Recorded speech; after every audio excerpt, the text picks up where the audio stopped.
All right, now let's go into topic number 2. We want to give a thank you to Effect.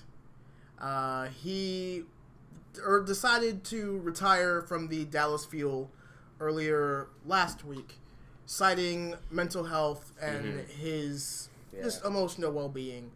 And I want to devote a topic to him, his legacy, and also have a larger discussion about mental health when it comes to professional esports players. Not just Overwatch, but esports players in general.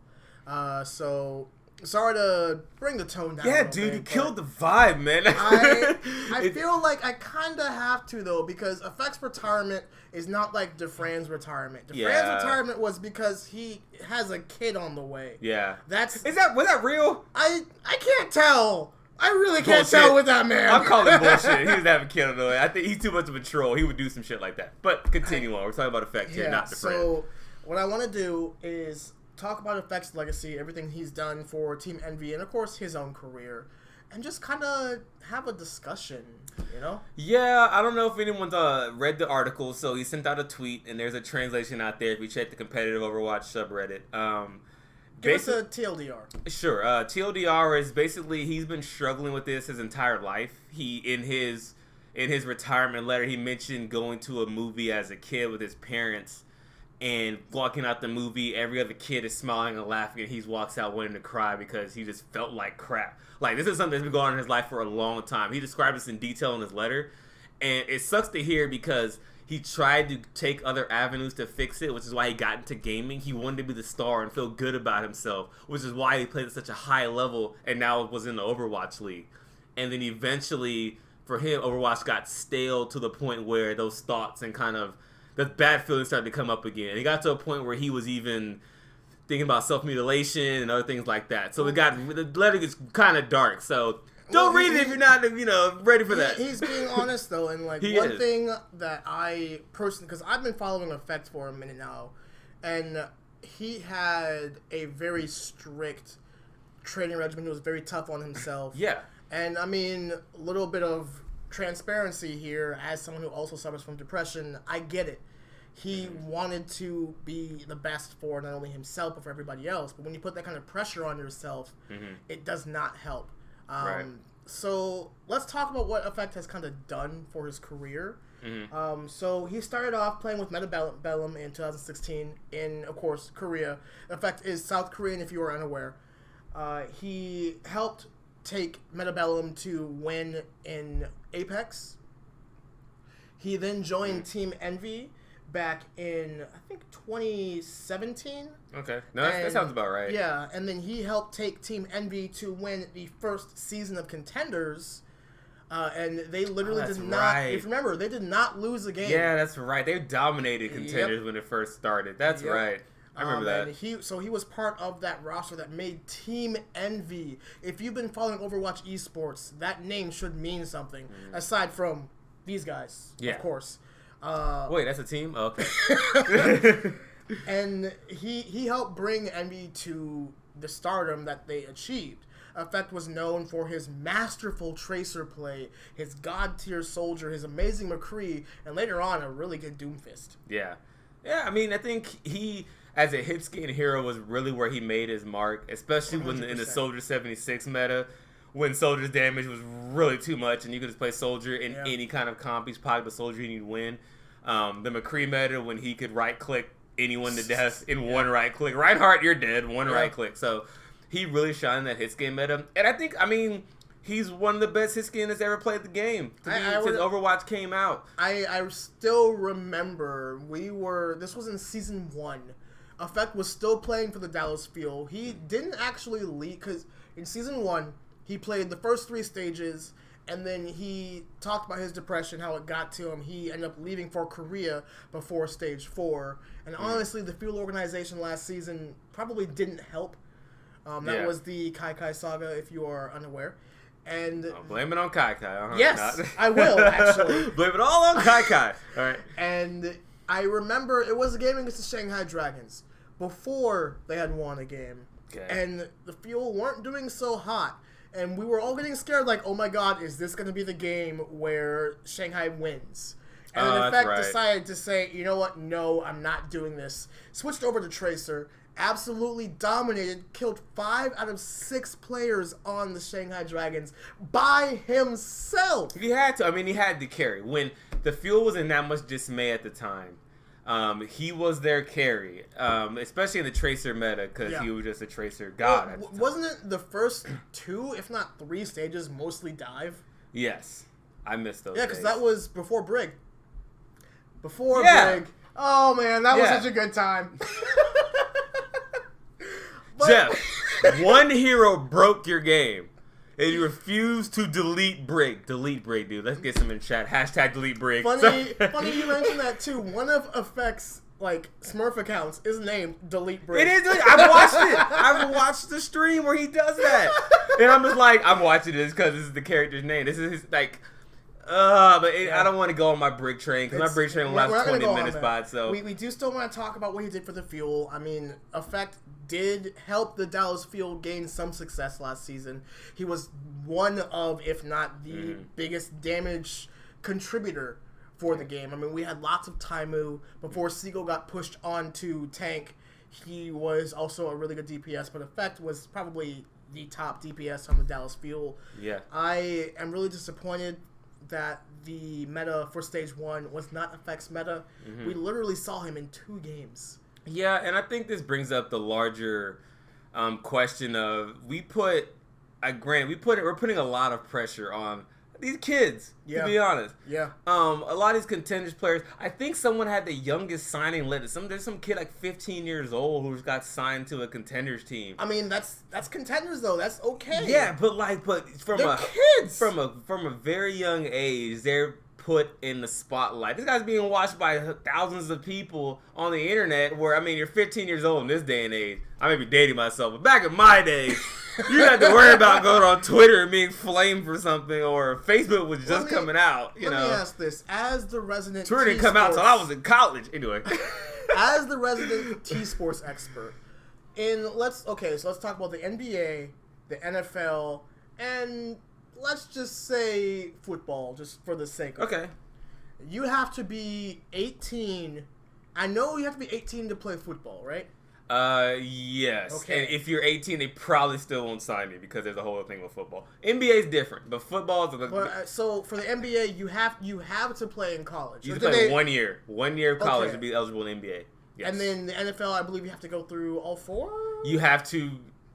You don't have to do it. It's a broken system, but you should play college football, or else it's gonna be really hard for you to get looked at. Yeah. You should go to college football for at least 3 years. Okay. So they usually all come out 20, 21 in the Exactly. NFL. So that's what I'm driving at. Yeah. Is these players that start in the professional leagues for T-Sports typically are going to be a bit older. So I hate to say it because the league is 99.9% male. Most men do not fully finish developing until they're 24? Yeah. Well, I think that's people in general. I think that even though esports is predominantly male, but it's in general from a mental standpoint and a physical standpoint. Dude, I know people in chat or people maybe watching this may not be that age yet, or maybe 20 or 21, but looking back on when you were 15, 16, dude. I didn't know shit. I was a shithead at 15. I will openly say that now. You're very impressionable and stuff, and I can't imagine being thrust in that spotlight, especially in a video game sense, in the internet culture that we have nowadays. So with all that pressure on top of you, and then going back to Effect a little bit with what he was dealing with the depression he already had, it's tough. And so for esports as a whole, I think that's kind of a thing that it's very important for the mental health of these players at a very young age, and I hope that they have the ability to a mentor or someone that's a coach that can get them through that. Because I couldn't imagine me being 15, 16 years old, having 20,000 people watch me on the internet, and then look at my Twitter feed and watch 30 people or 1,000 people say you suck because you tranced too early before the grab or something like that's insane, dude. So quick correction: Neon Purple Raven in chat says 25 is the estimate for brain development. Yeah. Ooh. So that even further exemplifies my point. The fact that we put so much on these players so young is, it's not that I'm uncomfortable with it, because in it's worldwide, generally accepted. Once you are 18, you're old enough to make your own decisions. True. But that also means that you're old enough for people to manipulate you and take advantage of you. Yeah, exactly. And that's my thing there too, because you turn 18, you're actually an adult. People have contracts and everything. You're an adult, right? But you still don't know shit. Like, no. You're an adult. It's kind of bad. Like, I'm an adult now. I can go into clubs. Like you do all that kind of craziness.